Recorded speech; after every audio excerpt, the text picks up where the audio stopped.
இன்னைக்கு lunch ready ஆகிட்டே இருக்குங்க.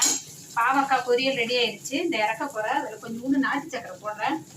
கொஞ்சம் இனிப்பு கசப்பு காரெல்லாம் சேர்ந்தா நல்லா இருக்கும் இல்லையா, அதனால கொஞ்சோண்டு நாட்டு சக்கரை போட்டுட்டேன். அது ரெடி ஆயிடுச்சு. அப்புறம் ஒரு அடுப்பில் முருங்கைக்கீரை பொரியல், அதுவும் ரெடி ஆயிடுச்சு. ரெண்டுக்குமே இனி தேங்காய் கொஞ்சம் போட வேண்டியதுதான். முருங்கைக்கீரை பொரியல் கொஞ்சம் தேங்காய் போட்டேன், பாவக்காய்க்கு கொஞ்சம் தேங்காய் போட்டேன். ரெடி ஆகிட்டே இருக்கு. அதோட கொஞ்சம் சாலடு, வெள்ளரிக்காய் சாலடு பண்ணிட்டான்.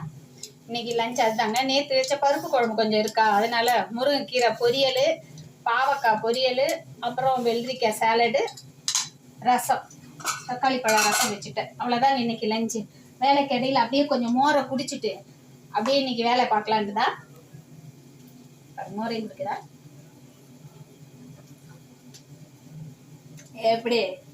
சேமல